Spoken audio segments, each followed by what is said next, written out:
Je m'appelle François Delarare et j'ai été longtemps chercheur et musicien, et aujourd'hui je suis musicien à plein temps. J'habite à Bron, qui est une petite commune qui jouxte la ville de Lyon, qui est, comme vous savez, la deuxième ville de France.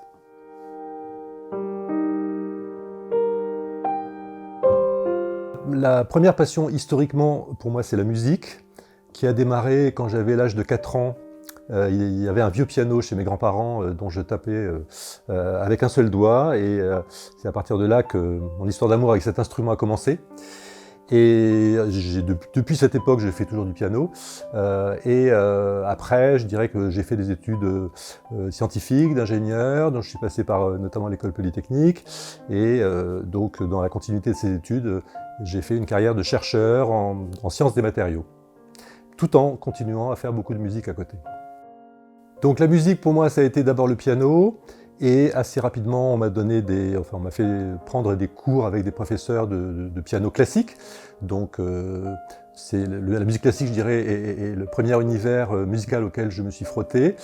Et puis, quand j'ai été adolescent, en fait, c'est par la radio, je pense, que j'ai entendu les premiers enregistrements de jazz qui m'ont donné envie de pratiquer cette musique.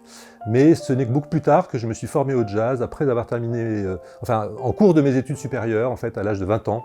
J'ai suivi les cours d'une école de jazz à Paris, et depuis cette époque-là, je fais à la fois du jazz et du classique.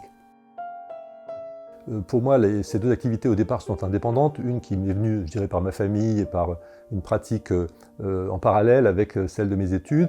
Après, ce qui est sûr, c'est que la musique et les mathématiques ont pas mal de points communs. Et dans mes études, j'ai fait beaucoup de mathématiques, et j'en ai fait aussi encore en tant que chercheur. Ce sont des activités qui, effectivement, mettent en jeu un certain nombre de qualités intellectuelles comme la rigueur, qui sont effectivement indispensables dans les deux activités. Après, je pense qu'il y a aussi une complémentarité, c'est-à-dire qu'il y a une part je dirais, de construction méthodique dans la recherche, et dans la musique, il y a ça aussi, mais il y a aussi évidemment une dimension de fantaisie, de rêve, de créativité, qu'on peut aussi trouver d'ailleurs dans la recherche scientifique, mais un peu différente, enfin sans doute moins mise en avant quand même que dans la pratique artistique. Alors aujourd'hui que j'ai la chance de pouvoir faire de la musique à plein temps, je mène de front un certain nombre de projets musicaux. Je dirais qu'on peut les décliner par la taille des formations, c'est-à-dire que je fais du piano solo. J'ai 2 duos actuellement, un avec un contrebassiste que nous avons formé depuis 1 an, et avec lequel donc, on joue un répertoire de mes compositions. Et dans un autre style de musique, j'accompagne une conteuse, donc je dirais qui raconte des histoires, et que j'accompagne en improvisant. Donc là, on n'est plus dans le jazz, on est vraiment dans la musique purement improvisée, un peu comme, je dirais, les pianistes de films muets, en fait, hein, qui illustraient, je dirais, un scénario de film avec des sons et avec des ambiances. Donc ça, c'est au niveau du duo. Après, j'ai un quartet, donc avec un saxophone, piano, basse, batterie, depuis déjà pas mal d'années, qui s'appelle le Bronxtet. Et puis le projet, je dirais, qui me demande le plus d'énergie en ce moment, c'est un septet, donc un orchestre à 7 musiciens, qui porte le nom de Jazztronomic Septet. Et donc là, il s'agit également d'un répertoire de mes compositions avec des arrangements originaux que nous sommes en train de monter. C'est un groupe qui s'est créé peu avant le confinement, en fait, hein, et on espère pouvoir commencer à se produire à la fin de l'année, au début de l'année prochaine. J'ai, je dirais, des relations avec le Québec depuis longtemps. Ça a commencé, je pense, par le biais de ma belle famille, puisque le frère de ma femme a très tôt émigré au Québec, a épousé une Québécoise, etc. Donc notre famille s'est naturellement alliée et répandue vers le Québec.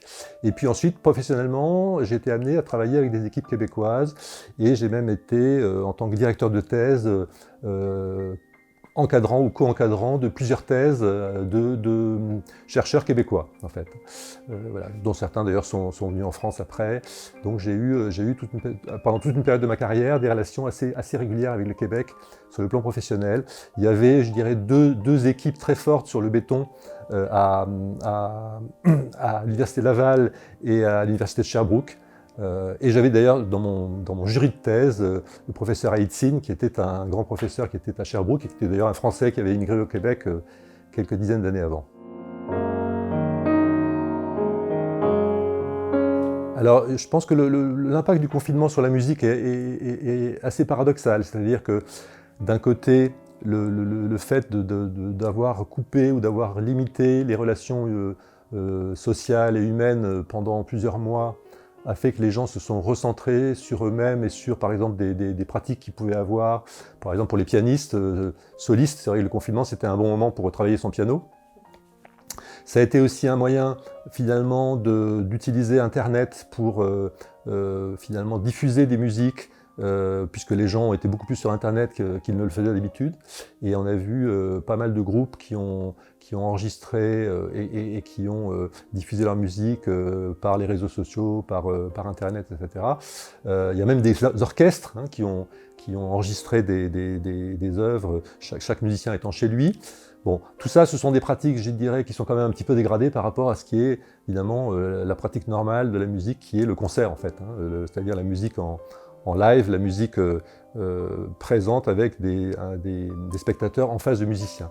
Donc voilà, en même temps, les musiciens sont fortement impactés économiquement, bien sûr, par la crise actuelle, puisque énormément de concerts ont été annulés. Mais en même temps, il se passe d'autres choses, et la musique est aussi, évidemment, un refuge, comme toutes les formes d'art, mais c'est sans doute une des formes d'art les plus pratiquées, les plus précieuses, je pense, pour la société, parce que elle apporte du réconfort, elle apporte du lien, et elle apporte du rêve, et je dirais des moyens d'évasion par rapport à ce qui peut faire la difficulté de la vie. Alors, j'ai choisi une pièce qui s'appelle effectivement Petite Meringue, qui est une pièce que j'aime bien jouer en piano solo, même si au départ je l'avais écrite pour mon quartet. Et alors, Petite Meringue, vous voyez, ça évoque une petite friandise, c'est-à-dire c'est quelque chose de pas forcément très ambitieux, mais qui espère apporter voilà, une petite bouffée de plaisir, comme une petite mignardise qu'on mange, je dirais, à la fin d'un repas ou dans un moment, dans un creux de la journée.